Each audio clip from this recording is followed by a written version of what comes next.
J'aime placer ma confiance en la Vierge Marie pour plusieurs raisons, à plusieurs niveaux. Tout d'abord, elle est celle que je regarde comme une mère spirituelle qui accompagne, qui protège notre croissance d'enfant de Dieu dans le Christ par son intercession. Mais la Vierge Marie nous apprend aussi à être nous-mêmes une bonne mère pour l'enfant de Dieu que nous portons, à être une bonne mère pour l'enfant de Dieu que portent nos frères et sœurs en humanité. Je suis particulièrement sensible à ce point d'éducation avec Marie, en raison de ma responsabilité éducative pour le service diocésain de la catéchèse.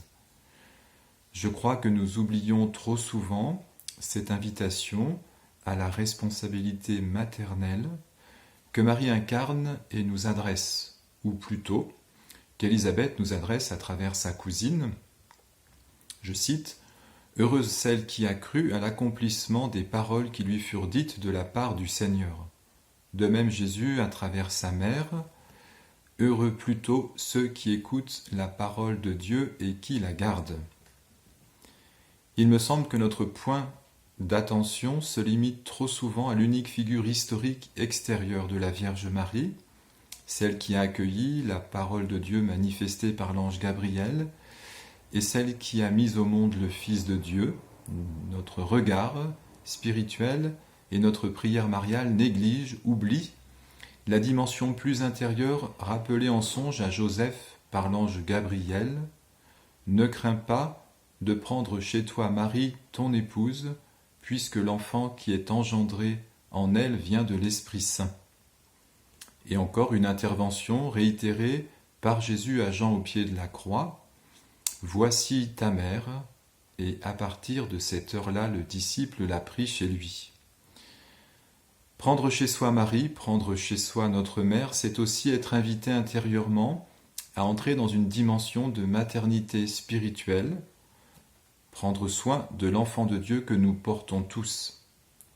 Accepter l'invitation de Dieu à recevoir l'Esprit Saint, comme Marie au jour de l'Annonciation, c'est aussi entrer dans une fécondité spirituelle qui précède toute maternité spirituelle. Je crois que la grâce qui enveloppe Marie, comme toutes les grâces, est heureuse car la Vierge Marie l'a reçue pour nous tous. La fécondité de son oui à Dieu déborde jusqu'à nous. De même, la fécondité du oui de Jésus à son Père déborde jusqu'à nous. Que la fécondité de notre oui à la volonté de Dieu nous transfigure aussi et déborde pour la sanctification de tous les hommes créés à l'image de Dieu. Que la fécondité de notre oui à Dieu transfigure la création et déborde pour la protection de notre environnement matriciel, cette terre voulue par Dieu et qui nous porte jour après jour. Je terminerai, toujours dans un même élan d'intériorité, par la bénédiction qui enveloppe Marie à l'écoute à nouveau de sa cousine Élisabeth au jour de la visitation. Tu es bénie entre toutes les femmes et le fruit de tes entrailles est béni.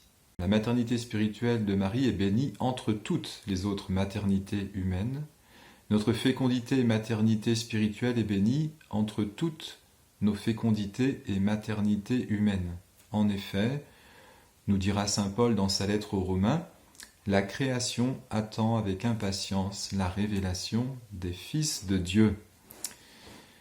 Vierge Marie, soyez notre protectrice, notre éducatrice en sainteté, pour qu'avec une attention toute maternelle, nous prenions soin de la maison de Dieu qui nous est confiée, comme nous le rappelle à nouveau saint Paul dans sa première lettre aux Corinthiens. Ne le savez-vous pas ? Votre corps est un sanctuaire de l'Esprit Saint, lui qui est en vous et que vous avez reçu de Dieu. Rendez donc gloire à Dieu dans votre corps. Que Notre-Dame, représentée dans toutes nos églises, nos chapelles, nos maisons, nous invite souvent à renouveler notre adhésion libre à la volonté de Dieu pour exprimer aussi, à sa suite, en disciples du Maître, notre bienheureuse maternité spirituelle soutenue par l'intercession de notre Mère des cieux. Enfin, pour moi, la Vierge Marie nous introduira toujours à la douceur véritable et maternelle, repos pour nos âmes parfois agitées, comme nous le chantons dans le psaume 131. Seigneur, je n'ai pas le cœur fier ni le regard ambitieux, je ne poursuis ni grand dessein ni merveille qui me dépasse, non, mais je tiens mon âme égale silencieuse, mon âme est en moi comme un enfant, comme un petit enfant contre sa mère, attend le Seigneur Israël, maintenant et à jamais.